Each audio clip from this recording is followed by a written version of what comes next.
तीन लगभग अ, अंतिम सत्र में है।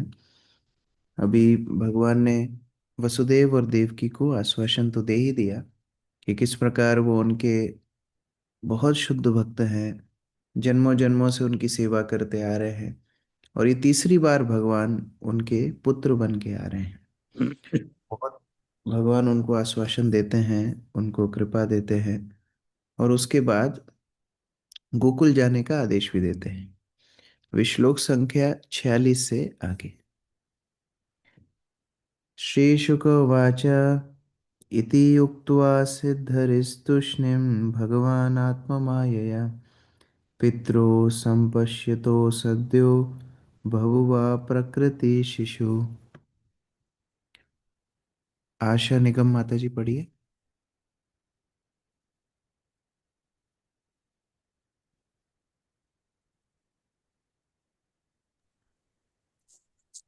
शुक्रदेव गोस्वामी ने कहा, अपने माता पिता को इस तरह उपदेश देने के बाद भगवान कृष्ण मौन रहे। तब उन्हीं के सामने अपनी अंतरंग शक्ति से उन्होंने अपने आप को एक छोटे शिशु के रूप में बदल लिया। दूसरे शब्दों में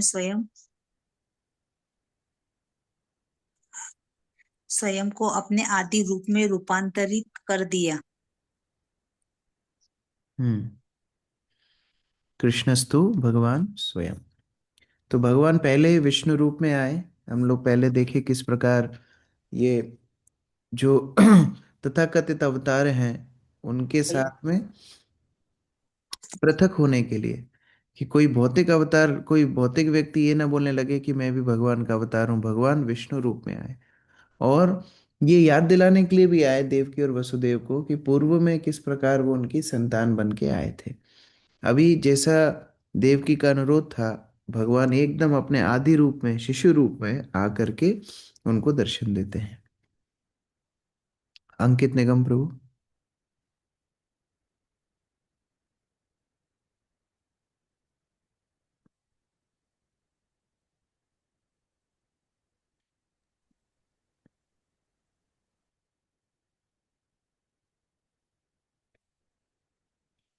राजभोगे प्रभु।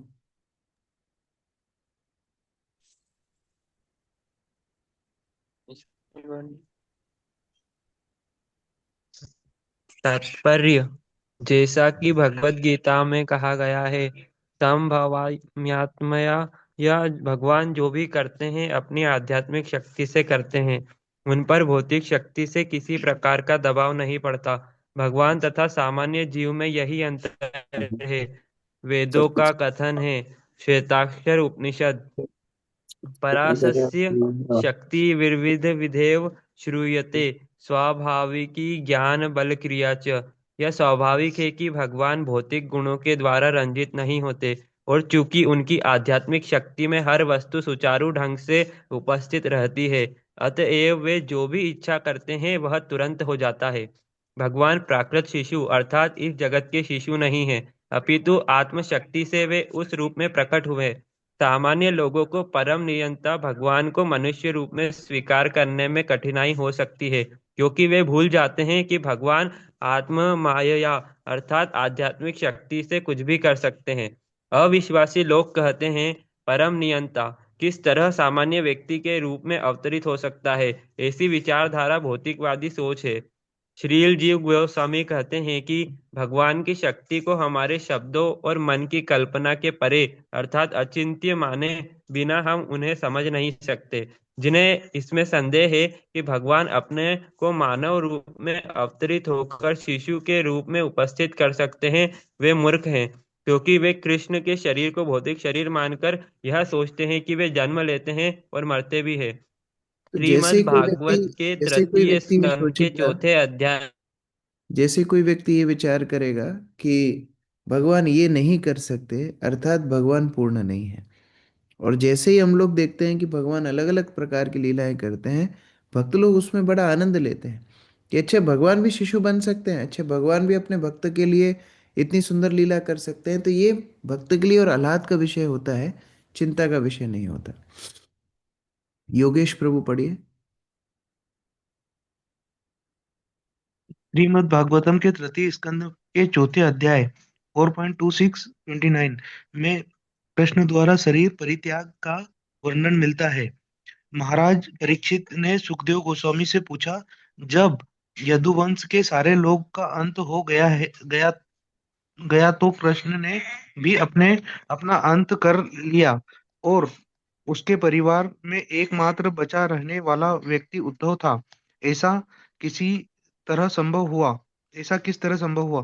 सुखदेव गोस्वामी ने उत्तर दिया कि श्री कृष्ण ने आत्मशक्ति से सारे परिवार को विनष्ट कर दिया और जब जब और जब और तब अ, अपने शरीर को अंत अंतर अंतर्धान करने का विचार किया। इस संबंध में सुखदेव गोस्वामी ने बताया कि भगवान ने किस तरह अपना शरीर छोड़ा, किंतु यह शरीर किंतु किंतु यह कृष्ण के शरीर का विनाश नहीं प्रत्युत यह भगवान की आत्मशक्ति द्वारा उनका अंतर्धान होना था। तो इस वास्तव प्रकार में अगर कोई को जन्म लीला समझ में नहीं आ रही है तो भगवान के तिरोभाव की लीला भी वो समझ सकता है, प्रयास कर सकता है। कि जैसे कोई सामान्य व्यक्ति अपना शरीर छोड़ता है, कोई सामान्य व्यक्ति मरता है, उस तरह भगवान ने अपना शरीर नहीं छोड़ा, वरन वो अपनी आत्म माया शक्ति से जैसे प्रकट हुए थे उसी तरह अंतर्धान हो गए। ऐसा भी वर्णन आता है कि सारे देवता प्रतीक्षा कर रहे थे कि भगवान अपने धाम को लौटेंगे तो वो उनका दर्शन करेंगे, लेकिन इतने वेग से, इतने गति से भगवान वहां से गुजरे कि कोई भी उनका दर्शन तक नहीं कर पाए। तो ऐसे भगवान जिनको भौतिक इंद्रियों से नहीं देखा जा सकता, कोई व्यक्ति कैसे ही बोल सकता है कि वो भौतिक शरीर में आते हैं। सोनाली माता जी।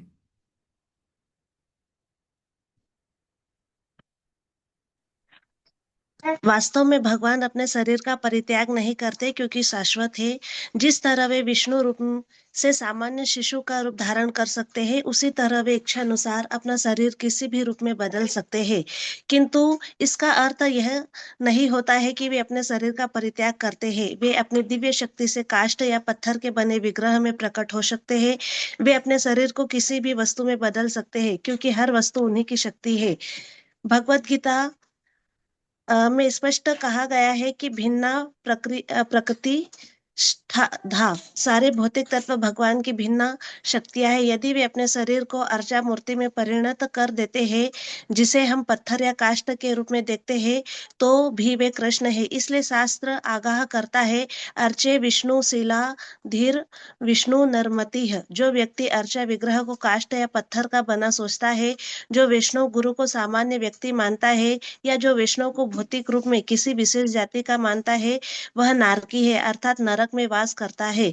भगवान हमारे समक्ष इच्छा अनुसार अनेक रूपों में प्रकट हो सकते हैं, किंतु हमें वास्तविकता जाननी चाहिए। जन्म कर्म च में दिव्यमेवं यो वेति तत्वतः। भगवत गीता 4:9। साधु गुरु तथा शास्त्र के उपदेशों का पालन करने से ही कृष्ण को समझा जा सकता है और मनुष्य भगवत धाम वापस जाकर अपने जीवन को सफल बना सकता है।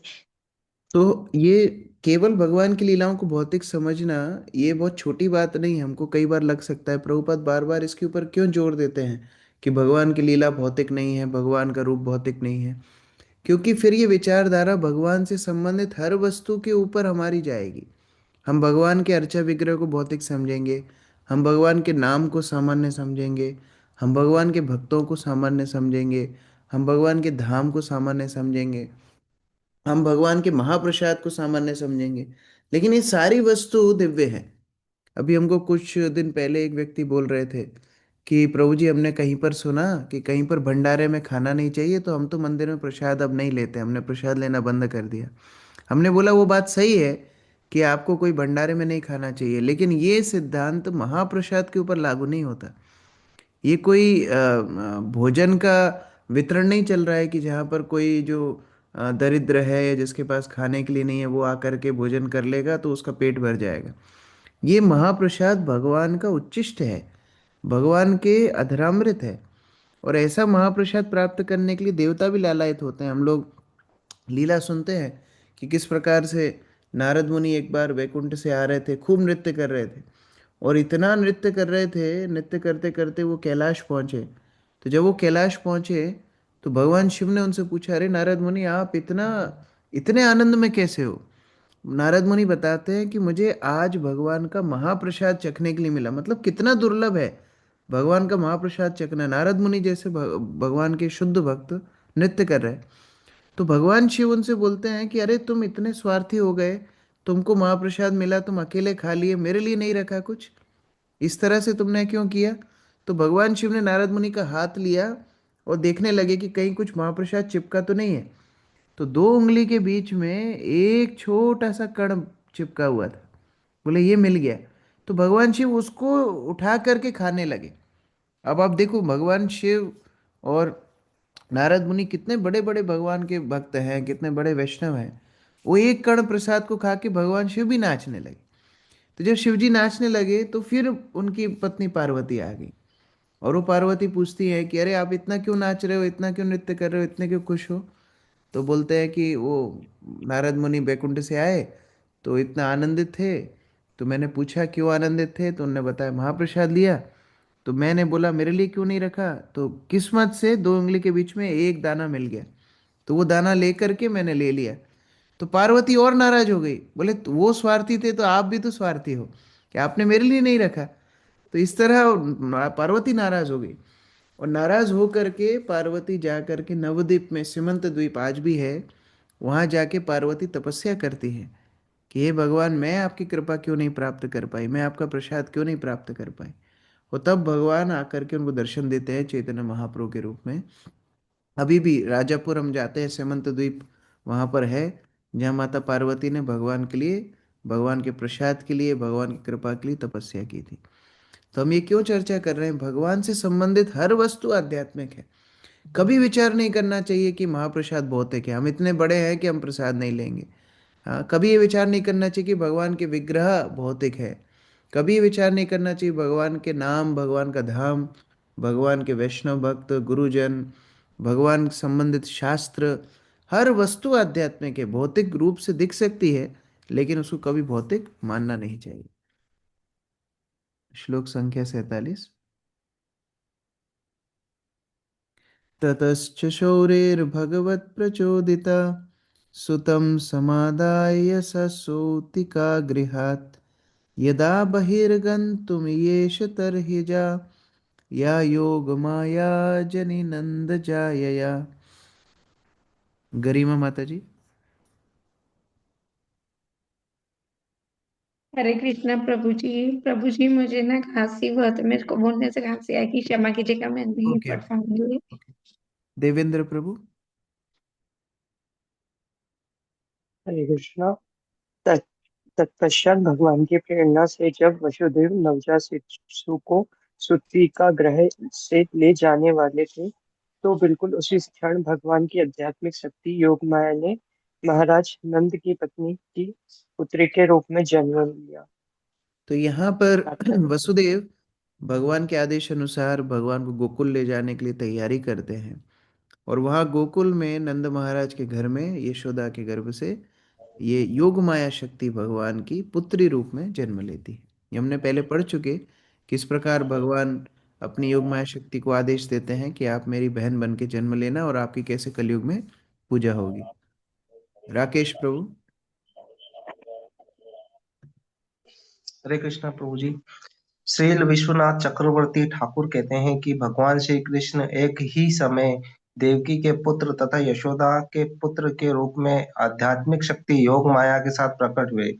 देवकी के पुत्र रूप में वे सर्वप्रथम विष्णु रूप में प्रकट हुए और वासुदेव ने अपने पुत्र की पूजा भगवान श्री विष्णु के रूप में की, क्योंकि वे भगवान श्री कृष्ण से शुद्ध स्नेह करने के स्तर पर अवस्थित नहीं थे, किंतु यशोदा अपने पुत्र भगवान श्री कृष्ण के ईश्वर तत्व को समझे बिना ही उन्हें प्रसन्न रखती थी। यशोदा के पुत्र तथा देवकी के पुत्र भगवान श्री कृष्ण में यही अंतर है। श्री हरिवंश के प्रमाण पर श्री विश्वनाथ चक्रवर्ती ने यह व्याख्या की है।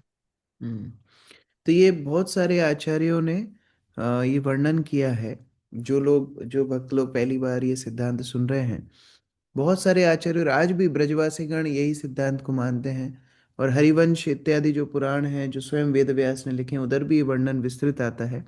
क्योंकि भागवत में बहुत संक्षिप्त में एक एक श्लोक में एक एक लीला आ रही है कि भगवान ने गोकुल जाने के लिए बोला, फिर योग माया ने जन्म लिया, आगे एक श्लोक में ही आ जाएगा कि नदी पार कर ली, लेकिन बहुत सारे इसमें डिटेल्स हैं जो अन्य अन्य पुराणों में भी मिलते हैं। तो वहाँ वर्णन आता है किस प्रकार से दो कृष्ण का जन्म हुआ। एक कृष्ण जो मथुरा में जन्म लेते हैं देवकी और वसुदेव के माध्यम से, और वो कृष्ण विष्णु रूप में पहले दर्शन देते हैं। लेकिन नंद नंदन कृष्ण या ब्रजेंद्र नंदन कृष्ण जो वृंदावन के कृष्ण हैं, वो यशोदा के घर में जन्म लेते हैं और यशोदा से जन्म लेते हैं, और वो केवल अपने शुद्ध विशुद्ध दो भुजाओं वाले श्याम सुंदर रूप में ही जन्म लेते हैं।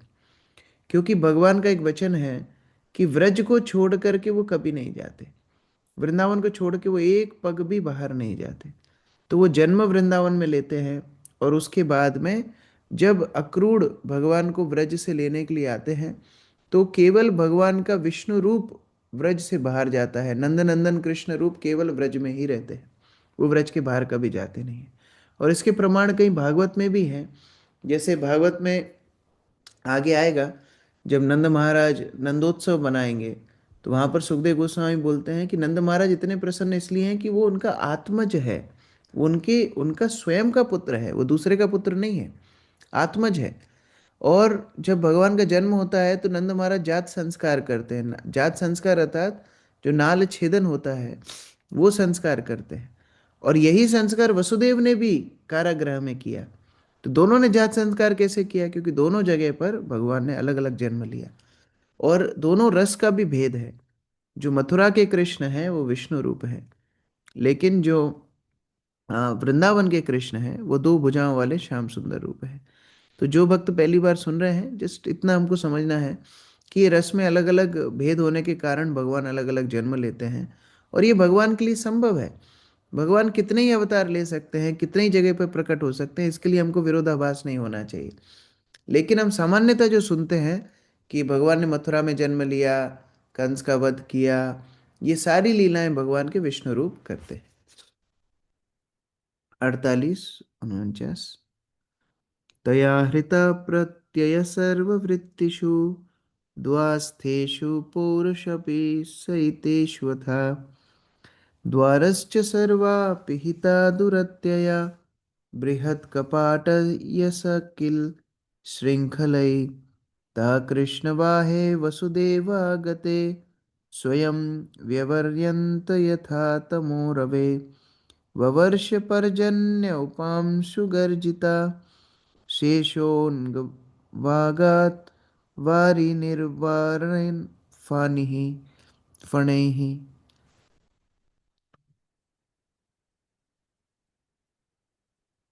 राकेश प्रभु पढ़िए। अच्छा, घनश्याम प्रभु पढ़िए। हरे हरे कृष्ण कृष्ण। प्रभु जी, दंडवत प्रणाम। हम्म, घनश्याम प्रभु पहले पढ़िए। योग माया के प्रभाव से सारे द्वारपाल गहरी नींद में सो गए। उनकी इंद्रियां निष्क्रिय हो गई और घर के अन्य लोग भी गहरी नींद में सो गए। जिस प्रकार सूर्य के उदय होने पर अंधकार स्वतः छिप जाता है, उसी तरह वसुदेव के प्रकट होने पर लोहे की कीलों से जड़े तथा भीतर से लोहे की जंजीरों से जकड़े हुए बंद दरवाजे स्वतः खुल गए। चूंकि आकाश में बादल मंद गर्जना कर रहे थे और झड़ी लगाए हुए थे, अतः भगवान के अंश अनंत नाग दरवाजे से ही वसुदेव तथा दिव्य शिशु की रक्षा करने के लिए अपने फण फैलाकर वसुदेव के पीछे लग गए। तो यहाँ पर बहुत सुंदर वर्णन आता है कि जब भगवान आदेश देते हैं कि आप हमको गोकुल लेकर के जाओ, तो वसुदेव विचार करने लगते हैं, मैं बंधा हुआ हूँ, जंजीरों में हूँ, मैं कैसे भगवान को गोकुल लेके जाऊंगा। लेकिन जैसे ही प्रयास करते हैं, भगवान को गोदी में लेके आगे बढ़ते हैं, सारे जंजीरें टूट जाती हैं। तो ये भगवान संकेत देना चाह रहे हैं, शिक्षा देना चाह रहे हैं कि अगर हम उनकी सेवा करने के लिए पूर्ण श्रद्धा से प्रयास करें, भगवान सारे बंधनों को मुक्त कर देते हैं। हमको लगता है कैसे होगा, कैसे होगा, कैसे हम लोग आगे बढ़ेंगे, कैसे ये सेवा पूर्ण होगी, लेकिन भगवान के लिए की गया प्रयास, भगवान को चिंता होती है कि ये भक्त को मुझे सफल बनाना है। अगर शिल प्रभुपाद पूरा जीवन संघर्ष करते और अंत तक कुछ कुछ प्रयास का फल नहीं निकलता, तो हमारी श्रद्धा का क्या होता? प्रभुपाद की श्रद्धा तो नहीं टूटती, हमारी श्रद्धा का क्या होता? भगवान ने अंत समय उनको सफल बना दिया। तो इसी प्रकार से भगवान ये देखते हैं कि मेरे भक्त की मान सम्मान को रखने के लिए मुझे उनको सफल बनाना है। तो जैसे ही भक्त प्रयास करता है भगवान की सेवा करने के लिए, सारी सुविधाएं, सारी व्यवस्थाएं भगवान स्वयं करते हैं, भगवान की चिंता होती है। इसलिए हमको केवल भगवान की सेवा के लिए प्रयास मात्र करना चाहिए। अगर भक्त व्यक्तिगत रूप से भी अपनी भक्ति के लिए प्रयास करे, या प्रचार के लिए प्रयास करे, गुरु की सेवा के लिए प्रयास करे, शास्त्र समझने पढ़ने के लिए प्रयास करे, भगवान मदद करते हैं। मैं बहुत प्रसन्नता से ये बताना चाहता हूँ, बहुत सारे भक्त यहाँ ऐसे हैं जो पहले बिल्कुल पढ़ना नहीं जानते थे। और ये शर्म की बात नहीं है, मैं तो जस्ट नाम लेके बता रहा हूँ।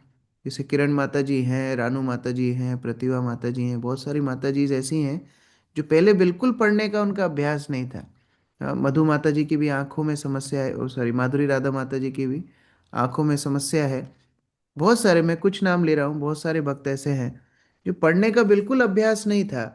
वो पढ़ना जैसे शुरू किया, उनकी इच्छा थी नहीं मैं प्रभुपाद के ग्रंथ पढ़ूंगी, पढ़ना भी आ गया, समस्याएं भी दूर हो गई, उच्चारण भी शुद्ध हो गया, सब समझ में भी आने लगा। ये भगवान की कृपा नहीं है तो क्या हुआ। कई ऐसे भक्त हैं जिनको बातचीत करने में इतना संकोच होता था, अभी वो लोग कई दर्जनों भर भक्तों को प्रचार कर रहे हैं, उनको कल्टीवेट कर रहे हैं, उनको बुला बुला करके भक्ति में प्रशिक्षण दे रहे हैं। तो ये सब किसके चमत्कार है। कई ऐसे भक्त हैं जो कभी मैनेजमेंट किए नहीं, कोई सुविधा, कोई व्यवस्थाएं संभाले नहीं, अभी वो पूरे पूरे प्रोग्राम संभाल रहे हैं। अभी जो परिवर्तन कैंप हुआ, लगभग 600 के आसपास लोगों ने उसमें पार्टिसिपेट किया, 3 दिन की वर्कशॉप में। ये इतिहास है अपने आप में। 600 लोग 3 दिन तक मंदिर आना और 2-2.5 घंटा बैठ के श्रवण करना, नोट्स बनाना, कलयुग में कहाँ संभव होता है। लेकिन भक्त लोगों के प्रयास से संभव हो रहा है। हम लोग केवल प्रयास अगर करें भगवान की सेवा के लिए, भगवान सारे बंधनों को हमको मुक्त कर देते हैं। भगवान भगवान की चिंता होती है कि कैसे मुझे भक्त को आगे बढ़ाना है। या कई भक्त ऐसे हैं जिनको बिल्कुल सुबह उठने का अभ्यास नहीं था। अभी घनश्याम प्रभु पढ़ रहे थे, मैं यही सोच रहा था, घनश्याम प्रभु सुबह उठने का बिल्कुल अभ्यास नहीं है, लेकिन घनश्याम प्रभु ने निश्चय किया मैं रोज मंगला आरती आऊंगा। शुरू में 1-2 दिन तो बहुत ही ज़्यादा तकलीफ भी हुई, 1 घंटा सोए, पहले दिन 1 घंटा ही सोए कि नींद ही नहीं आई। और फिर उठना है तो 1 ही घंटा सोए, फिर आगे 2 घंटा सोए, अभी आगे धीरे धीरे 6 घंटे तक आ जाएगी नींद भी उनकी, और सुबह मंगला आरती भी सेट हो जाएगी। लेकिन बात है कि हम कम से कम प्रयास तो करें, भगवान मदद करने के लिए तैयार है। वसुदेव जैसे ही बाहर निकले, सबसे पहले भगवान का दर्शन बादलों ने किया, मेघों ने किया, और इतने प्रसन्न हो गए। विस्तृत आचार्यों ने खूब टीका की है, लेकिन हम लोग संक्षिप्त में चर्चा कर रहे हैं। वो लोग विचार करने लगे कि पहली बार हम भगवान का दर्शन कर रहे हैं, माता पिता ने दर्शन किया, उसके बाद हम दर्शन कर रहे हैं। तो अगर हम भगवान के जन्मोत्सव से प्रसन्न हैं, हमको कुछ भेंट भगवान को देना चाहिए। और बादल क्या भेंट दे सकते हैं, केवल वर्षा ही दे सकते हैं। और बादल ये भी विचार करने लगे कि हमारा वर्ण लेकर के भगवान आए हैं, बहुत सारे अवतार हुए, भगवान बड़े सुंदर सुंदर वर्ण लेकर के, अर्थात रंग लेकर के आते हैं। ये पहली बार ऐसे अवतार हमारे सामने प्रकट हुए हैं कि हमारा वर्ण लिया है, इसलिए आगे तक भगवान को घन श्याम नाम से बोला जाएगा, कि बादलों जैसा जिनका रंग हो। इतने प्रसन्न हो गए, मूसलाधार बारिश करने लगे। और भगवान का अभिषेक भी इसलिए 12 बजे होता है, जब भगवान का आविर्भाव होता है तब अभिषेक होता है। तो उस समय तो अभिषेक नहीं हो पाया कारागृह में, तो बादल अभिषेक करने लगे। लेकिन उसी इतनी मूसलाधार, इतना आनंद, इतना प्रेम रूपी इनका जल की वर्षा होने लगी कि अब भगवान की लीला में हो सकता है संकट पड़ जाए, क्योंकि भगवान तो ये सब प्रकृति से ऊपर है, लेकिन वसुदेव डर रहे थे।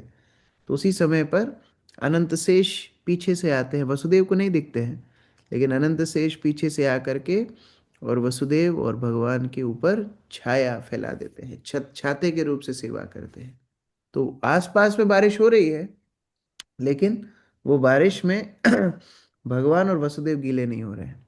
और ये बारिश करवाने का एक और प्रयोजन भी था कि वसुदेव को छुप करके कारागृह से गोकुल तक जाना था। अगर एकदम मौसम साफ होता तो कैसे जाते। तो भगवान वहां भी व्यवस्था बना रहे हैं कि इतनी मूसलाधार बारिश है कि अगर कोई 3 फीट दूर भी वसुदेव से चल रहा होगा तो उसको वसुदेव दिख नहीं रहे होंगे। आपको अभ्यास होगा, बहुत ज़्यादा बारिश होती है ना, तो हमको दिखता नहीं है सामने। कभी गाड़ी ड्राइविंग करते हैं बहुत ज़्यादा बारिश में, सामने क्या है वो दिखता ही नहीं है। तो इतनी मूसलाधार बारिश है कि वसुदेव एकदम इनकॉग्निटो, छुप छुपा के निकल गए, किसी को पता ही नहीं पड़ा।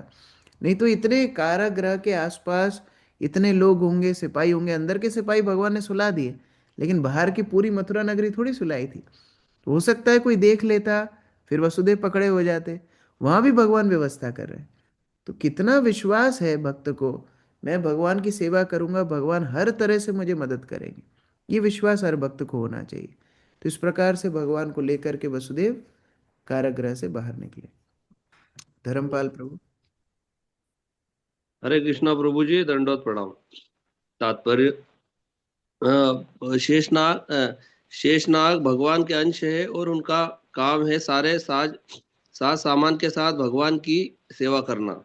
जब वासुदेव शिशु को लिए जा रहे थे तो शेषनाग भगवान की सेवा करने तथा वर्षा की हल्की हल्की बूंदों से उन्हें बचाने के लिए प्रकट हुआ। इस प्रकार सेवक को अगर अच्छी सेवा करना है, शेषनाग से प्रार्थना करना चाहिए। शेषनाग सबसे उत्तम कोटि के सेवक है।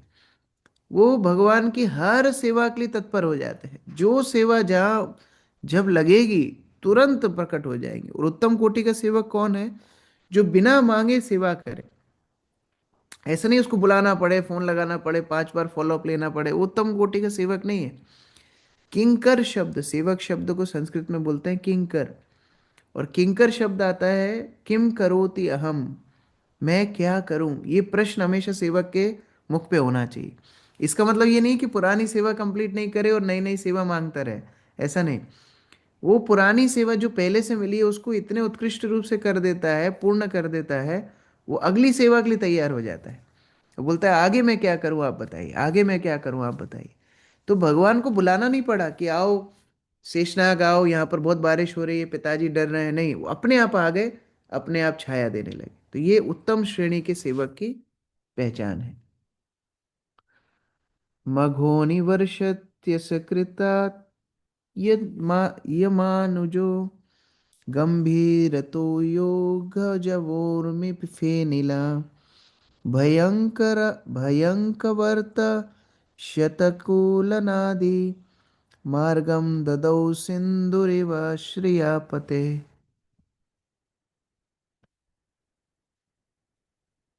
तनिष्क प्रभु पढ़िए। इंद्र द्वारा बरसाई गई निरंतर वर्षा के कारण यमुना नदी में पानी चढ़ आया था और उसमें भयानक भंवरों के साथ फेन उठ रहा था।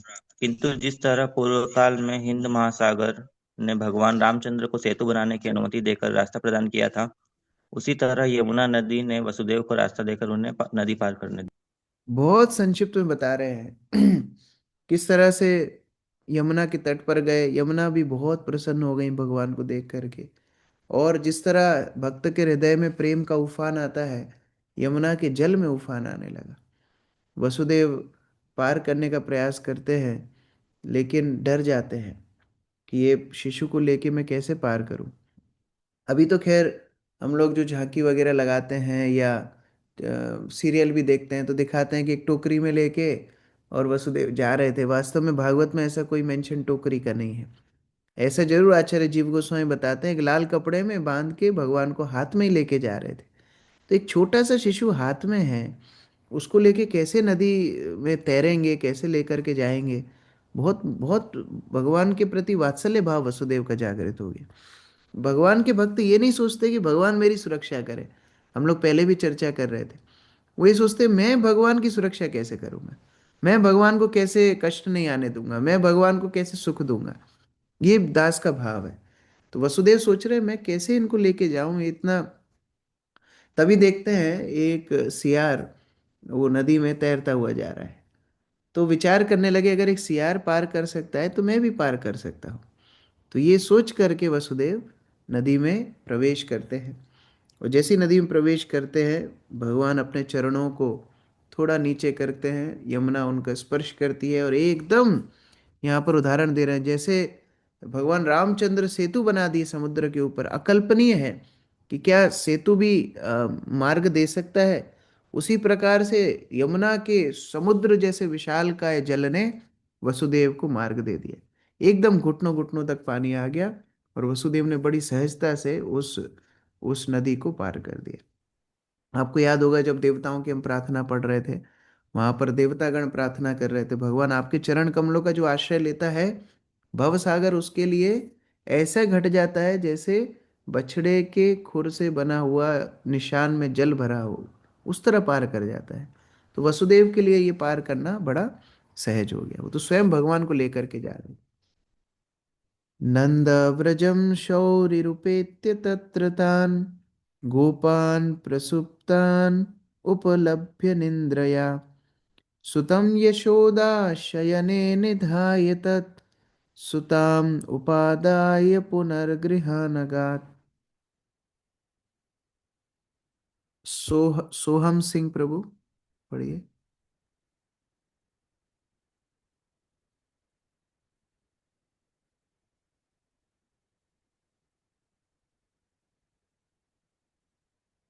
ठीक है, स्वाति बैरागी माता जी।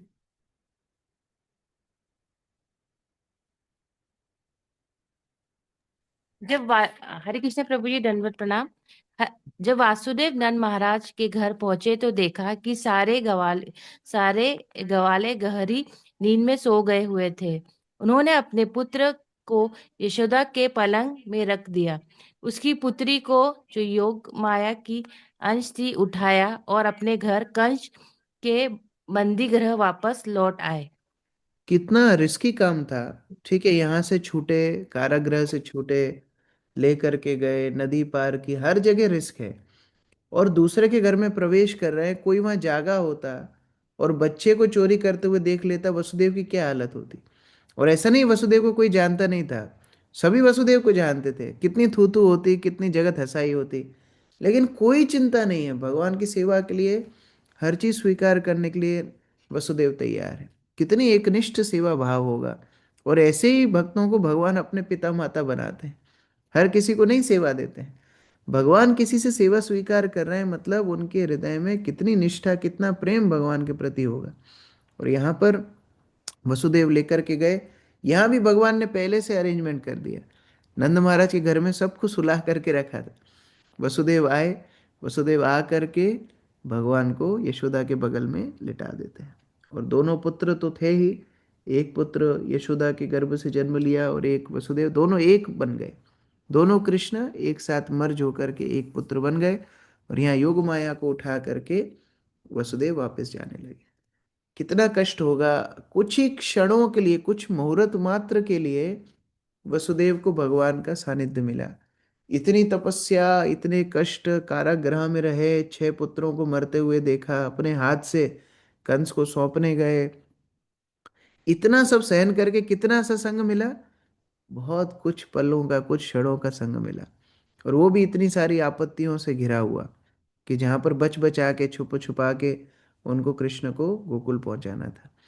तो हम लोग देख सकते हैं भक्ति मार्ग में एकमात्र प्रसन्नता सेवा की प्रसन्नता, ये सेवा का आनंद है। ये सेवा में इतना आनंद है, भक्त बाकी सब भूल जाता है, भगवान की संगति तक भूल जाता है। अगर सेवा करने के लिए भगवान से दूर भी रहना पड़े, गुरुजनों की आज्ञा मानने के लिए, हो सकता है जो वस्तु हमें पसंद हो उससे दूर भी रहना पड़े, तो भी भक्त बड़े आनंद से उस सेवा को स्वीकार करता है। कई बार जन्माष्टमी के दिन भक्तों की अलग अलग स्टॉल्स पे सेवा होती है ना। कुछ लोगों की सेवा होती है एकदम मंदिर के बीच में, क्राउड कंट्रोल करने के लिए, तो दिन भर भगवान का दर्शन करते रहते हैं, बहुत बढ़िया बात है। किसी किसी की सेवा होती है भगवान के लिए रसोई करने के लिए, डायरेक्ट जन्माष्टमी के दिन भगवान को रसोई करने का मौका मिलता है। किसी किसी को जन्माष्टमी के दिन अभिषेक और आरती करने की सेवा मिलती है। लेकिन किसी किसी को जूते स्टैंड पे भी सेवा मिलती है, वो मंदिर के अंदर ही नहीं आ पाता, पूरा दिन लोगों के जूते जमा रहा है। लेकिन ऑल्टर पे आरती करने वाले भक्त की और जूते जमाने वाले भक्त की, दोनों की स्थिति बराबर है। दोनों को भगवान एक जैसा प्रेम करेंगे, और जिसका भाव ज्यादा होगा उसको ज्यादा प्रेम करेंगे। क्योंकि सानिध्य में रहना या भगवान की संगति में रहने से ज्यादा उत्कृष्ट है भगवान की सेवा करना। ये सेवा भाव सबसे उत्कृष्ट है। इसलिए भक्ति सिद्धांत सरस्वती ठाकुर बोला करते थे, आप कृष्ण को देखने का प्रयास मत करो, इस तरह सेवा करो कि कृष्ण आपको देखना चाहे। तो यही वसुदेव भाव लेकर के भगवान की सेवा कर रहे हैं। श्याम गोविंद प्रभु जी पढ़िए।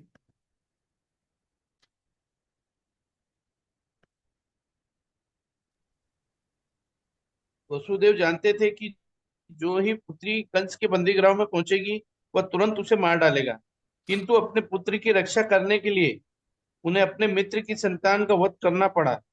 यद्यपि नंद महाराज उनके मित्र थे, किंतु अपने पुत्र के प्रति गहन स्नेह तथा अनुराग के कारण कि उन्होंने जानबूझकर ऐसा होने दिया।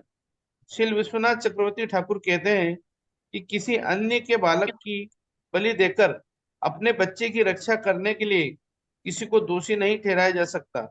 साथ ही वसुदेव पर निर्दयता का दोष नहीं मढ़ा जा सकता, क्योंकि वे जो कुछ कर रहे थे वो सब योग माया के वशीभूत होकर कर रहे थे। हरे कृष्ण। और कितना भगवान के ऊपर निष्ठा है।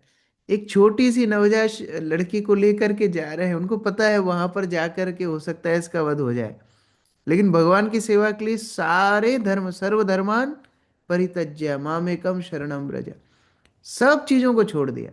भगवान की प्रसन्नता होनी चाहिए, ये शुद्ध भक्तों का लक्षण है। देवक्या शयनेनस्य वसुदेवोऽथ दारिकां प्रतिमुच्य पदोर्लोहम् आस्ते पूर्वावदावृता। प्रिया माता जी पढ़िए। वसुदेव ने लड़की को देवकी के पलंग पर रख दिया और अपने पाँव में बेड़ियां पहन ली तथा पहले की तरह बन गए। हरे कृष्णा प्रभु जी। तो जैसे ही वापस आए शयन कक्ष में, कारागृह में, पुनः दोबारा बेड़िया इत्यादि बंधन में फंस गए। यहाँ यशोदा को कुछ पता ही नहीं पड़ा। यशोदानंद पत्नी च जातम परम बुद्धयता नातललिंगम परिश्रांता निद्रायापगत स्मृति। दिनेश प्रभु।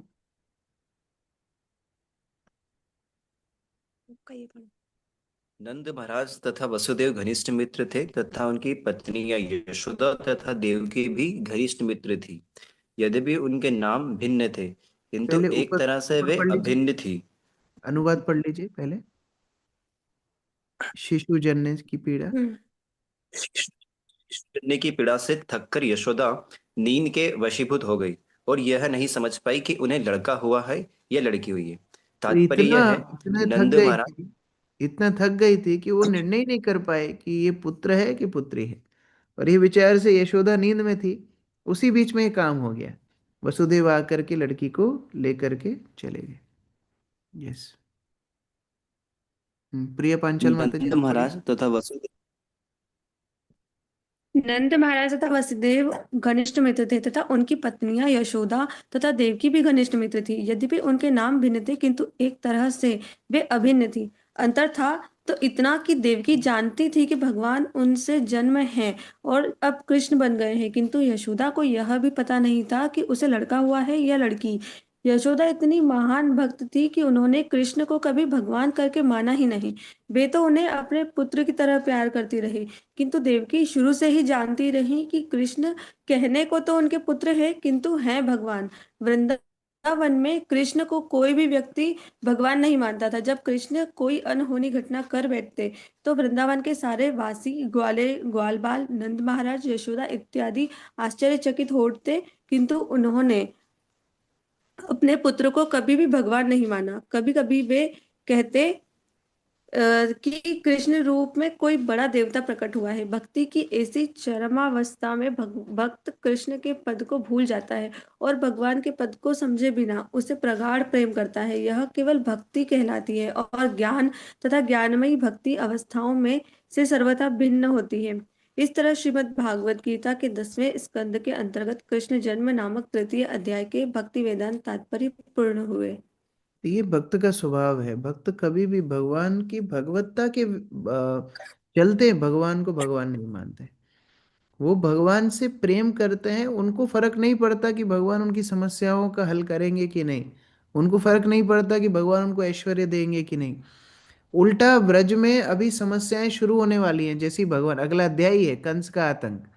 अभी ब्रज में भगवान प्रवेश किए, ब्रज में समस्याएं शुरू हो जाएंगी। तो भगवान के साथ रह के भक्तों की आकांक्षा ये नहीं है कि भगवान उनकी समस्याओं का समाधान करेंगे, वरन अगर भगवान की सेवा में समस्याएं भी आए तो भी भगवान को छोड़ेंगे नहीं। ये शुद्ध भक्तों का लक्षण है। उन्हें फर्क नहीं पड़ता भगवान शक्तिवान है कि नहीं, वो तो केवल भगवान से प्रेम करना चाहते हैं। तो इस प्रकार ब्रजवासियों के प्रेम ने भगवान को, भगवान की भगवत्ता को ढक दिया। और यहाँ नंद और यशोदा के घर में भगवान पहुंच चुके हैं। चौथे अध्याय में कंस का आतंक शुरू होगा, किस प्रकार अलग अलग बच्चों को मारने का प्रयास करेगा, देवकी की जो पुत्री के रूप में देखेगा, उनको मारने का प्रयास करेगा। और यहाँ नंदालय में नंदोत्सव का वर्णन आएगा। तो कल हम लोग आगे पाठ करेंगे। हरे कृष्ण। जो भक्त मंदिर में हैं आप लोग दर्शनार्थी जा सकते हो, बाकी भक्तों का प्रश्न लूंगा। यस, श्याम गोविंद प्रभु जी आपका पढ़ने के लिए हैंड रेस था। नहीं प्रभु जी, प्रश्न था। हाँ, बताइए। हरे कृष्णा, दंडवत प्रणाम प्रभु जी, बहुत सुंदर वर्णन किया और बहुत अच्छा।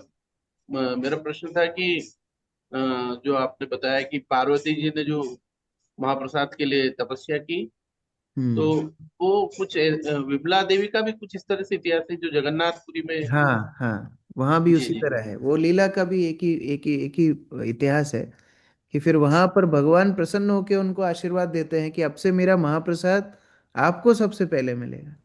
तो उस जी जी। कारण से अभी जगन्नाथ मंदिर में अभी भी भगवान का प्रसाद पहले बिमला देवी को लगता है और वो प्रसाद फिर बाकी भक्तों को मिलता है। तो इसलिए उसको महाप्रसाद बोला जाता है, क्योंकि ये जी वैष्णव ने उसको प्राप्त किया है।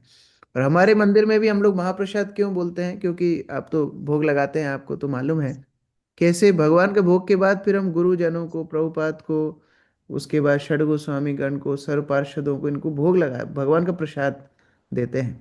तो महाप्रसाद हो जाता है जब वैष्णव उसको प्राप्त कर लेते हैं। दूसरा प्रश्न था प्रभु जी की, जैसे शेषनाग का आपने बताया कि जो है सेवा के रूप में बिल्कुल बिना उसके, वो तो मतलब शेषनाग यानी बलराम जी या नित्यानंद प्रभु के रूप में हम देख सकते हैं। हाँ, शेष उनके ही अंश हैं। जी हम जी लोग नित्यानंद प्रभु के प्रणाम मंत्र में पढ़ते भी है ना, शेषस्य ज अंशा, जिनके अंश शेष हैं। तो वही नित्यानंद प्रभु या वही बलराम शेष के रूप में भगवान की सेवा में रहते हैं। डायरेक्ट सेवा तो करते ही हैं, शेष के रूप में भी करते हैं। तो यहाँ शेष का विशेष उल्लेख है क्योंकि शेषनाग आकर के भगवान को छाया दी। लेकिन वही बलराम आदि सेवक हैं भगवान के, जो हमेशा भगवान की सेवा में रहते रहते हैं। Thank you. गौरी शंकर प्रभु। प्रभु जी, अभी जो आपने बोला था कि जूते उनकी सेवा, प्रभु जी जब भी कार्यक्रम, प्रभु जी मुझे याद, मैं जूते की सेवा करने को तैयार हूँ प्रभु जी। बिल्कुल बिल्कुल धन्यवाद। यस, अंकित निगम प्रभु। हरे कृष्ण गुरुदेव, प्रणाम प्रभु जी। कल हम डिस्क्रिप्शन में थोड़ा सा वृंदावन के बारे में पढ़ रहे थे, तो एक पूरी सेवा मतलब गौरी शंकर प्रभु आप कर सकते हो। आप जब मंदिर आते हो, भक्त लोग हमारे इतने मग्न रहते हैं गोपियों की तरह, जैसे ही भगवान की बांसुरी बजती है ऐसे भागते हैं कि उनकी सुध बुध नहीं रहती, चप्पल कहीं भी छोड़ देते हैं। तो आप जब मंदिर आते हो तो आप भक्तों की चप्पल जमा के रख सकते हो। ठीक है। हाँ प्रभु जी। यस अंकित प्रभु। प्रभु जी, जैसे गोलोक है और एक वैकुंठ है, तो हम लोग जनरली देखते हैं कि वैकुंठ में विष्णु जी रहते हैं और सब लोग मतलब विष्णु जी थोड़े एक मतलब किंग जैसे रहते हैं और सब लोग उनकी सेवा करते हैं। और वर्सेस अगर हम गोलोक में देखें तो वहाँ सब लोग कृष्ण से बहुत प्रेम करते हैं, वहाँ कृष्ण एज राजा या भगवान नहीं, पर सबके एक पर्सनल रिलेशन के साथ रहते हैं। तो वो जैसे हम लोग बोलते हैं कि हम दास्य भाव में कृष्ण को देखते हैं, तो ये किस कैटेगरी में जाएगा प्रभु जी? ये वैकुंठ का मतलब ऐसा नहीं होता बिकॉज हम शुरुआत लोग। वैसे ही होती है, शुरुआत दास भाव से ही होती है। क्योंकि भगवान को डायरेक्ट सखा या पुत्र या प्रियतम मानना, ये बद्ध अवस्था में बहुत कठिन है। ये बद्ध अवस्था में बोले असंभव ही है।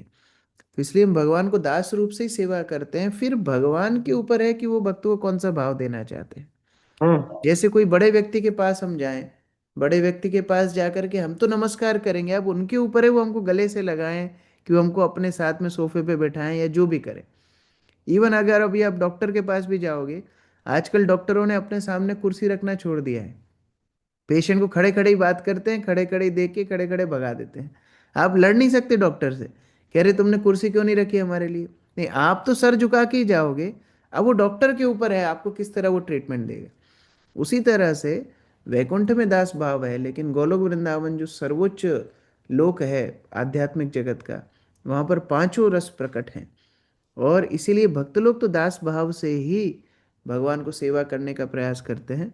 फिर भगवान उन भक्तों में से किन्हीं भक्तों को अलग अलग रस देते हैं, किन्हीं भक्तों को माधुर्य रस की प्राप्ति कराते हैं, किन्हीं भक्तों को वात्सल्य, क्योंकि भगवान को सभी रसों का स्वादन करना है। जैसे मानो प्रोग्राम होने वाला है 26 जनवरी का, बड़ा प्रोग्राम होगा, बहुत सारे वॉलंटियर्स चाहिए, तो सभी तो सेवा करना चाहते हैं, लेकिन जो उस प्रोग्राम को देख रहे हैं, फिर वो बोलेंगे आप क्राउड कंट्रोल करो, आप प्रसादम सर्विस करो, आप स्टेज पे रहो, आप ड्रामा करो, आप एमसीइंग करो, आप लेक्चर दो, आप कीर्तन करो। वो निर्धारित करेंगे कौन को कौन सी सेवा करना है। तो उसी प्रकार से भगवान फिर अपने भक्तों को अलग अलग रस प्रदान करते हैं। श्रीदेवी माता जी। हरे कृष्णा प्रभु जी। प्रभु जी, आपने जैसे बताया कि जो वासुदेव जी हैं वो कृष्ण विष्णु रूप में जो कृष्ण थे उनको लेकर के अपने साथ गए थे, हम्म तो फिर वहां पे जाके तो वहां सिर्फ योग माया थी जिनको वो वापस लेके आ गए, तो वहां पे वो नहीं, कृष्ण कहाँ थे? यशोदा ने यशोदा ने दो जुड़वा बच्चों को जन्म दिया था, एक पुत्र एक पुत्री। एक अच्छा। वृंदावन कृष्ण और एक योग माया रूप में एक पुत्री। तो उस प्रकार से जब वहां पर वो पहुंचे तो उन्होंने देखा, अरे यहाँ तो एक कृष्ण पहले से है, तो जो कृष्ण को वो लेके आए थे वो उनके अंदर विलुप्त विलुप्त हो गए। वो आगे भी वर्णन आएगा, प्रभुपाद और विस्तार से बताएंगे। ये हाँ, नंद महाराज या यशोदा मैया को नहीं पता है कि उनके जुड़वा बच्चे वो? नहीं नहीं, वो सुखदेव गोस्वामी बोल रहे हैं कि क्या संतानों ने जन्म लिया उनको पता ही नहीं पड़ा, कि नंद महाराज तो थे ही नहीं वहां पर, नंद महाराज तो बाहर थे, लेकिन यशोदा अकेली गर्भ उसमें गृह में थी। वो इतनी थकी थी, उनको पता ही नहीं किसको जन्म दिया उन्होंने। ये वर्णन सुखदेव गोस्वामी ने किया। ठीक, हरे कृष्ण। और दूसरा विचार ये भी है कि जैसे एक भौतिक बच्चे का जन्म होता है, वैसा जन्म तो भगवान का वैसे भी नहीं हुआ था, तो पता करना मुश्किल ही था। भगवान प्रकट हुए, जब प्रकट हुए तो सुला दिया, तो पता ही नहीं पड़ा कि जन्म हुआ कैसे। नहीं तो क्या है, संभव है कोई माता बच्चे को जन्म दे और वो नींद में ही जन्म देते, ये संभव कहाँ है। लेकिन भगवान प्रकट हुए इसलिए ये संभव है, नहीं तो संभव नहीं होता। राधा कीर्ति माता जी। हरे कृष्णा, दंडवत प्रणाम प्रभु जी। प्रभु जी, मेरा एक सवाल था कि हमने आज तक तो सुना है कि सेवा में तो हम राधा रानी को ही प्रे करते हैं, लेकिन आज ये सुना है कि शेषनाग नाग को भी हमने करना चाहिए। सभी को प्रे करना चाहिए। क्या शेष और ना राधा रानी अलग अलग टीम में है? अलग अलग टीम में नहीं है। नहीं, राधा रानी नहीं। सेवा की पूर्ण रूप मूर्ति है। और वही राधा रानी हम्म। की जो सेवा का भाव है वही बलराम के अंदर है, वही बलराम के अंश शेष हैं। और वही बलराम के रूप हमारे गुरु हैं, वही हमारे गुरु के प्रतिनिधि बाकी वरिष्ठ भक्त हैं। तो सभी एक ही टीम में है। तो प्रार्थना करने का मतलब ये नहीं राधा रानी को छोड़ के हम शेष की प्रार्थना करेंगे, ऐसा नहीं है। लेकिन सभी वैष्णवों की, सभी रूपों की, सभी भगवान की शक्तियों की प्रार्थना हम करते हैं कि हम भगवान की सेवा में लगे रहें। ये भाव है। थैंक यू प्रभु जी। आह्लादिनी शक्ति माता जी। हरे कृष्णा प्रभु जी, धन्यवाद प्रणाम। प्रभु जैसे आपने बताया कि जब वासुदेव कृष्ण को यहाँ लेके नंद बाबा के यहाँ लेके आते हैं और वहां पर विष्णु अवतार होता है, तो प्रभु जी ये पहली बार सुना प्रभु जी, क्योंकि वहां पे वासुदेव भी वो करते हैं, मतलब जैसे आनंद बाबा ने वो की थी। हाँ, क्योंकि ये देखिए, भागवत में बहुत संक्षिप्त में दिया है, लेकिन कई अन्य पुराणों में दिया है। और हमारे गोस्वामियों ने सारे शास्त्रों का सार निकाल के हमको दिया है। नाना शास्त्र विचारण एक निपुणो, ये सारे शास्त्र पढ़ के उसका सार निकाला है। और ये भाव महाभागवत भक्तों के हृदय में प्रकट होता है, वही प्रमाण है। जो जीव गोस्वामी बोल दिए, विश्वनाथ चक्रवर्ती ठाकुर बोल दिए, जो रूप सनातन बोल दिए, वही वही प्रमाण है, उससे ऊपर और कोई प्रमाण नहीं। इसीलिए हम लोग, जितना बुद्धि हमारी नहीं है उससे ज़्यादा हमारे आचार्यों के ऊपर हम विश्वास रखते हैं। उन्होंने अलग अलग शास्त्रों से पढ़ के निष्कर्ष निकाला है। और आज भी वृंदावन वासी यही बोलेंगे, अरे मथुरा में जन्म किसका हुआ। वो मथुरा दर्शन करने नहीं जाते। सामान्य जन लोग खूब उत्साहित रहते हैं, हम जन्म स्थान देखेंगे, हम जन्म स्थान देखेंगे। वृंदावनवासी जन्म स्थान नहीं जाते, बोलते कौन सा जन्म स्थान, वो मथुरा का कृष्ण था। हमारा वृंदावन कृष्ण तो यहीं जन्म लिया, ब्रज में ही जन्म लिया, वो ब्रज छोड़ के नहीं जाते। तो इस प्रकार से ये जो शुद्ध भक्त हैं उन्हीं के माध्यम से हम समझ सकते हैं। तो हमारे आचार्यगण ने ये बताया, बहुत बड़ा उनका। और ये आगे समझ में आएगा इसका अंतर क्या है। हमको लगेगा अरे अलग अलग क्या है, मथुरा कृष्ण है, वृंदावन में अलग अलग क्या है, वो आगे समझ में आएगा।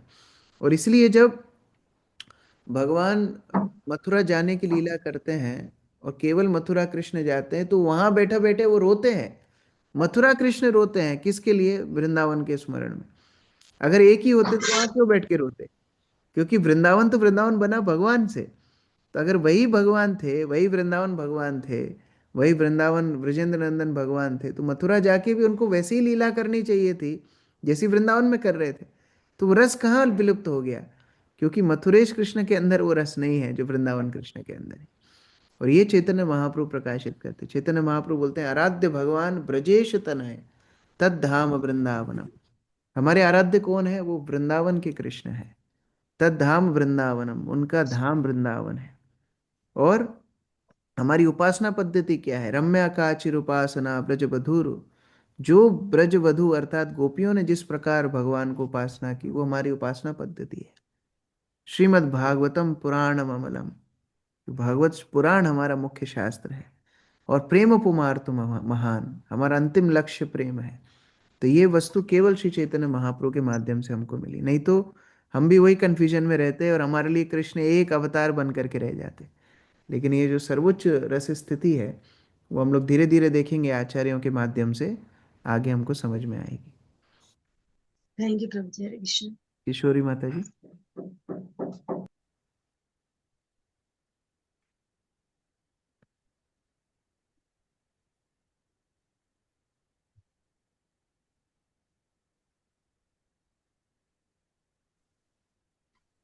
हरे कृष्णा प्रभु जी, दंडवत प्रणाम। Thank you very much. Prabhu ji, दो प्रश्न थे। एक तो अपने सेवा के बारे में कहा। प्रभु जी, थोड़ा डाउट था इसके लिए। जैसे कई बार मंदिर में क्लास होती, वरिष्ठ स्पीकर आते, या फिर मंदिर में अभिषेक वगैरह होता है, तो उस दौरान सेवा मिलती है। तो उस दौरान किस चीज को इम्पोर्टेंट देना चाहिए प्रभु जी? जैसे सेवा मिलती पूरी बनाने की, और कई बार पूरी छोड़ छोड़ कर वो अभिषेक देखने वगैरह आ जाते, तो जैसे उस दौरान किस चीज को ज्यादा इम्पोर्टेंट देना चाहिए मेरे को? दोनों ही ठीक है, लेकिन परिपक्व स्थिति है जहाँ सेवा को ज्यादा प्राधान्यता दी जाए। इसका मतलब ये नहीं कि श्रवण छोड़ दिया जाए या अभिषेक छोड़ दिया जाए। बाद में जाके दर्शन किया जा सकता है, या बाद में जाके रिकॉर्डिंग भी सुनी जा सकती है, या सेवा करते करते भी रिकॉर्डिंग चलाए। आजकल तो ऑनलाइन की कृपा इतनी है कि कहीं पर बैठ के भी हम देख सकते हैं या सुन सकते हैं। या फिर ऐसा भी हो सकता है, मान लो 10 भक्त सेवा कर रहे हैं, तो बहुत ईमानदारी से 5-5 मिनट का ब्रेक लिया जा सकता है। अब ऐसा नहीं कि कोई जो पहला गया वो वापस ही नहीं आया। 5 मिनट का ब्रेक लिया जा सकता है कि चलो मैं जाती हूँ, मैं दर्शन करके आऊँ, आप फिर जाना। तो ऐसे टर्न बाय टर्न 5-5 मिनट में जाके दर्शन करके अभिषेक के आए जा सकते हैं। और प्रवचन जो है ऑनलाइन सुना जा सकता है। लेकिन सेवा कभी रुकनी नहीं चाहिए। ये मैच्योरिटी की साइन है। जो नया भक्त है उसको हमको मौका देना चाहिए, चलो वो अभी श्रवण करा नहीं, अभिषेक कभी देखा नहीं, वो आप जाओ, आप अटेंड करो। लेकिन जो पुराने भक्त हैं उनको सेवा को प्रधानता देनी चाहिए, क्योंकि सेवा जब तक चलेगी तब तक ये आंदोलन चलेगा। अगर सब भक्त सेवा छोड़ देंगे तो बाहर से एम्प्लॉय ला करके आंदोलन नहीं चल सकता। तो इसलिए सेवा को प्रधानता देनी चाहिए। लेकिन इसका एक दूसरा पक्ष भी है। कई वक्त ऐसे होते हैं जो सेवा के नाम पे श्रवण कीर्तन छोड़ देते हैं। वो ढूंढ लेते हैं कोई ना कोई, लेक्चर के टाइम पे उनको सेवा की याद आती है। वो बोलते हैं चलो अभी पानी दे के आऊँगा पौधों में, अभी मैं रसोई बनाऊंगा, अभी मैं जाके पूरा मंदिर साफ करूंगा। तो उनको बोला जाता है तुम 8 से 9 पहले क्लास सुनो, 9 के बाद करना। तो दोनों का समन्वय हो, जब यथासंभव हो श्रवण कीर्तन हो, लेकिन कोई ऐसी सेवा है जो उसी समय होनी है और कोई वॉलंटियर्स नहीं है, तो फिर सेवा को प्रधानता देनी चाहिए। जी प्रभु जी। मुझे दूसरा ये था, जिस तरह से देवकी जी व वसुदेव ने तपस्या की थी, उसी प्रकार यशोदा मैया और नंदा बाबा ने भी तपस्या की हाँ थी, जो हाँ उनके घर में कृष्ण आए थे। हाँ, वो भी अभी वर्णन आएगा। द्रोण और धरा, ये दोनों ने तपस्या की, बाद में यशोदा और देवकी बने। लेकिन गुरु महाराज एक सेमिनार दिए हैं, कृष्णास पास टाइम्स इन पुराणास। तो उस सेमिनार में गुरु महाराज बताते हैं कि द्रोण और धरा ने तो तपस्या की, लेकिन नंद और यशोदा भगवान के शाश्वत माता पिता हैं गोलोक वृंदावन में। तो जब भगवान अवतार लेते हैं तो नंद और यशोदा अवतरण उनके साथ ही लेते हैं। लेकिन ये द्रोण और धरा को भी उनके शरीर में स्थान दिया जाता है। तो ऐसा भगवान की लीलाओं में होता है कि एक किरदार कई जीव भी मिलके निभाते हैं। जैसे हम देखते हैं रामानंद राय, रामानंद राय को अर्जुन का भी रूप बोला जाता है, रामानंद राय को विशाखा देवी का भी रूप बोला जाता है। तो ऐसा भगवान की लीलाओं में कई जगह पे होता है जहाँ कुछ भक्त मिलकर के एक किरदार निभाते हैं। तो वहाँ नंद और यशोदा भगवान के शाश्वत माता पिता भी हैं, और द्रोणोधरा को भी ये अवसर दिया गया कि आप इनके अभिनय निभाइए, तो उनके साथ उनका भी प्रवेश उसमें है। रेवती जीवन प्रभु। हरे कृष्णा, धन्यवाद, प्रणाम प्रभु। प्रभु जी, अभी आपने बताया कि दो कृष्ण थे, एक वसुदेव के पास थे और एक नंद महाराज के पास थे। तो प्रभु जी, इसका डिटेल भागवतम में है क्या? हाँ, भागवत में कुछ संक्षिप्त है, लेकिन बहुत बहुत जिनको संस्कृत की जानकारी है या रस तत्व की जानकारी है वही उसको समझ पाते हैं। तो हम लोग तो हमारे आचार्यों की टीका के ऊपर निर्भर करते हैं। तो आगे आप देखेंगे, अभी अगले अध्याय में ही प्रभुपाद उसका वर्णन करेंगे। अभी तो कुछ तात्पर्य में ऑलरेडी लिखे, आगे भी उसका वर्णन करेंगे। तो धीरे धीरे जैसे जैसे हम लोग आचार्यों की टीका को पढ़ेंगे तो उसके माध्यम से कुछ समझ सकते हैं। बाकी पुराणों में भी है, लेकिन भागवत में संकेत मात्र दिया है। धन्यवाद प्रभु, धन्यवाद, प्रणाम। अक्रोड़ प्रभु। हरे कृष्णा प्रभु, धन्यवाद, प्रणाम। प्रभु जी, 51 के तात्पर्य में आया है, श्री विश्वनाथ चक्रवर्ती कहते हैं, किसी अन्य के बालक की बलि देकर अपने बच्चे की रक्षा करने किसी को दोषी नहीं ठहराया जा सकता। इसके संदर्भ में समझे हर हर व्यक्ति अपने बच्चे को प्रेम करता है। मान लीजिए रुद्राक्षी माता जी पढ़ने जाती है बाहर, तो आप उनका खर्चा उठाओगे, लेकिन उनकी फ्रेंड का खर्चा आप क्यों नहीं उठाओगे? वो भी तो किसी की बच्ची है ना। आप क्यों नहीं उठाओगे? क्योंकि वो आपकी बच्ची नहीं है। आपकी बच्ची का खर्चा आप उठाओगे, दूसरे की बच्ची का खर्चा आप क्यों उठाओगे?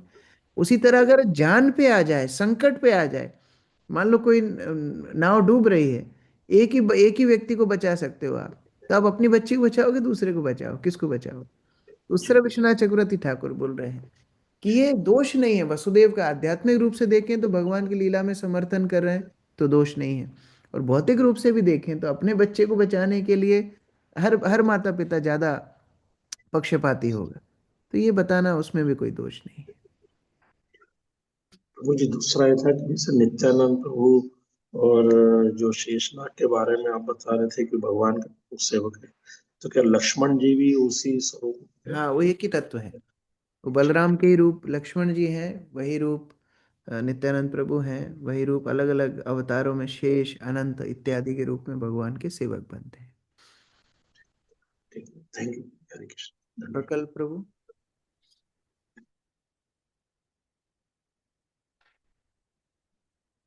प्रमोदानंद प्रभु जी। प्रभु, जब ठाकुर जी को, भगवान कृष्ण को मालूम था कि दोनों अलग अलग हैं, मथुरा नंदन और वृंदावन चंद्र, तो उद्धव जी को फिर उन्होंने क्यों भेजा? उद्धव जी को इसलिए भेजा जिससे उद्धव समझ पाए रस क्या है, भक्ति क्या है। उद्धव उद्धव अहंकारी थे। अहंकारी इसलिए थे, उनको लगता था उस भगवान को समझ गए हैं, भगवान को जान गए हैं। लेकिन जब वृंदावन गए, वृंदावन जाके उनको समझ में आया भक्ति क्या है, शुद्ध प्रेम क्या है। तो वृंदावन वास्तव में भगवान ने उद्धव को भेजा उद्धव को भक्त बनाने के लिए। इसलिए ब्रजवासी बोलते भी है ना, उद्धव सुधो हो गए हो, सुन गोपियन के गीत। तो उद्धव सीधा हो गया, वो उल्टा था, सीधा हो गया, वो गोपियों के वचन सुन, उसके लिए भगवान ने भेजा। थैंक यू प्रभु। कोई पापा का मोबाइल नंबर सब भेज दीजिए अपना। हाँ, मैं आपको भेजता। जगदीश्वर प्राण प्रभु। हरे कृष्ण प्रभु जी। प्रभु जी, जो वासुदेव कृष्ण है, जब वृंदावन छोड़ के मथुरा जाते हैं तो फिर उसके बाद जो ब्रजेंद्र नंदन कृष्ण है वो भी अप्रकट हो जाते हैं। वो भगवान वहीं पर रहते हैं, लेकिन ब्रजवासियों को लगता है कि हम स्वप्न देख रहे हैं। अक्रूर तो ले गया भगवान को, लेकिन हम स्वप्न देख रहे हैं कि वो यहीं पर घूम रहा है। जैसे कभी कभी ज्यादा प्रेम में ऐसा होता है ना कि वो व्यक्ति दिखने लगता है, अरे ये तो नहीं है लेकिन मुझे दिख रहा है। ये स्थिति ब्रजवासियों की थी। भगवान वहीं थे, ब्रज में ही थे, लेकिन उनको लग रहा था कि भगवान को तो अक्रूर लेके चला गया, हम स्वप्न देख रहे हैं। तो इस तरह उनका विचार, तो और रोने लगते थे, कह रहे भगवान तो नहीं है, फिर हम लोग इस तरह एक लीला भी है। जब भगवान राधा रानी के साथ बैठे थे तो एक एक भौरा आकर के बार बार परेशान कर रहा था। तो भगवान ने मधुमंगल को बोला, मधुमंगल तुम ये भौरे को भगा दो। तो मधुमंगल उस भौरे को भगा दिया और आकर के बोलता है कि मधुकर चला गया। भौरे को एक नाम है मधुकर, मधुकर चला गया। तो ये मधुकर नाम भगवान का भी है, भगवान को भी मधुकर बोलते हैं। तो जैसे ही बोला मधु, मधु चला गया, तो राधा रानी के बगल में भगवान बैठे हैं, लेकिन राधा रानी को लगा भगवान चले गए। अब राधा रानी फूट फूट के रोने लगी। तो ये देख करके भगवान बोलते, अरे मैं तो पास में बैठा हूं। लेकिन राधा रानी को केवल सुन के कि भगवान चले गए, ये सुन करके वो विश्वास नहीं कर पा रहे हैं कि भगवान साथ में है। तो ये प्रेम की पराकाष्ठा है। ये तत्व सुनने समझने से हमको उतना समझ में नहीं आएगा, सुनने से या पढ़ने से। वो धीरे धीरे जैसे हम भक्ति में आगे बढ़ेंगे, ये गुरु के माध्यम से हृदय में प्रकाशित होगा कि कितना प्रेम भगवान से भगवान के परिकर करते हैं। तो अक्रूर जब मथुरा कृष्ण को लेके गए, वृंदावन कृष्ण तो वापस आ गए, लेकिन ब्रजवासी उस सदमे को सहन नहीं कर पा रहे थे कि कैसे अक्रूर लेकर के चला गया, और वही वियोग में वो पूरा जीवन रोते रहे। बसंत प्रभु। हरे कृष्ण प्रभु जी, धन्यवाद प्रणाम प्रभु जी। मेरा प्रश्न पिछले क्लास से है। हिजगे सद्गताचार्य प्रभु जी बता रहे थे कि जो जब चैतन्य महाप्रभु के रूप में भगवान आते हैं, एक्चुअली ये कनेक्टेड था कि भगवान 3 बार जो है अलग अलग तरह से उन्हीं देवकी माँ और वसुदेव के रूप में ही माता पिता को स्वीकार किए थे। तो अभी जब चैतन्य महाप्रभु के रूप में आते हैं तो जीवों के साथ वो अपना ये करते हैं, लीला करते हैं। तो जो सची माता और जगन्नाथ मिश्र हैं, क्या वो भी उन्हीं के हैं या अलग है? महाप्रभु की लीला में भी दोनों हैं, नित्य परिकर भी हैं और सामान्य जीव भी, दोनों हैं। तो जो भगवान के माता पिता हैं, सची माता जगन्नाथ, वो यशोदा और नंद महाराज के ही रूप हैं। लेकिन कुछ सामान्य जीवों को भी भगवान ने उसमें एंट्री दी, जिनको उन्होंने अपना नित्य सेवक बनाया, जिनका उन्होंने उद्धार किया। जैसे भगवान दक्षिण भारत जाते हैं, जगन्नाथपुरी वाराणसी के सन्यासियों का उद्धार किया। सब भगवान के नित्य परिकर नहीं थे, लेकिन भगवान ने उनको कृपा दी, अपनी लीला में उन्होंने स्थान दिया। तो ये चैतन्य महाप्रभु की विशेषता है। तो जो उनके नित्य परिकर हैं वो तो साथ में थे ही, लेकिन उसके अलावा उन्होंने एंट्री दी सामान्य जीवों को भी। तो ये चैतन्य महाप्रभु की उदारता है। Thank you so much. ठीक है, हरे कृष्ण। श्री प्रभुपाद की जय, समवेत भक्त वृंद की जय। ताई गौर प्रेमानंद।